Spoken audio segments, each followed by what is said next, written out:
आपको अक्सर मैदे में जलन, तेजाबियत या फिर खाना खाने के बाद भारीपन महसूस होता है तो ये वीडियो आपके लिए बहुत ही बेस्ट होने वाली है। जी हाँ व्यूवर, आज हम बात करेंगे एक ऐसे सिरप म्यूकेन सिरप के बारे में जो कि डॉक्टर हजरात बहुत ही रिकमेंड करते हैं मैदे की तेजाबियत यानी कि एसिडिटी को कम करने के लिए। और इसके अलावा अगर आपके सीने में जलन रहती है या बदहजमी है, मैदे में गैस हो जाती है, या फिर जो आपको भारीपन महसूस होता है, या फिर अगर आपको मैदे का अल्सर है, या फिर जो आप खाना खाने के बाद आपके सीने में या पेट में दर्द होना शुरू हो जाता है, तो आप ये सिरप यूज कर सकते हैं।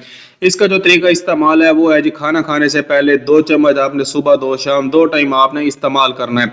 अगर आप जो है बहुत ही ज्यादा मिसालेदार खाने खाने के बाद जलन महसूस करते हैं तो ये सिरप आपके लिए बहुत ही बेस्ट है। इसके अलावा आपके जो मैदे की तेजाबियत है उसको ये कम करता है, यानी कि अगर आप कोई भी यानी कि चीज खाते हैं मिसाले वाली, इससे आपके मैदे में दर्द या सीने में जलन होना शुरू हो जाती है, या फिर उल्टी आती है, कै आती है, ऐसे महसूस होता है कि उल्टी आ रही है मगर आती नहीं है, तो आप ये यूज कर सकते हैं।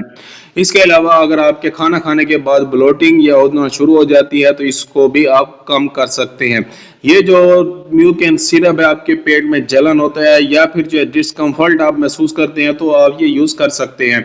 इसकी जो कीमत है वो सिर्फ और सिर्फ 170 रुपए एक सिरप की कीमत है। अगर हम बात करें इसके साइड इफेक्ट के बारे में, अगर आप यानी कि ये सिरप यूज करते हैं तो आपको कब्ज हो सकती है या डायरिया भी हो सकता है, आपको पेट में दर्द हो सकता है, मुंह आपका खुश्क हो सकता है, आपका गला खुश्क हो सकता है, गले में जलन हो सकती है, आपके जिस्म पर रैशेज हो सकते हैं।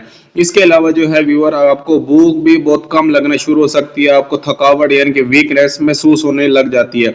इससे जो है आपने इसका इस्तेमाल नहीं करना, इस टाइम आपने इसका इस्तेमाल रोक देना है। ये जो सिरप है ये जो सिर्फ और सिर्फ आर्जी सुकून देने के लिए जो है बहुत ही बेस्ट है, जो कि अगर आपको बार बार तेजाबियत या अल्सर की शिकायत है तो आप ये यूज कर सकते हैं। अगर आपके माइंड में किसी भी किस्म का क्वेश्चन है तो मुझे कमेंट करके लाजमी बताएं। मिलते हैं अगली वीडियो में, अब तक के लिए हमें इजाजत दें। अल्लाह हाफिज।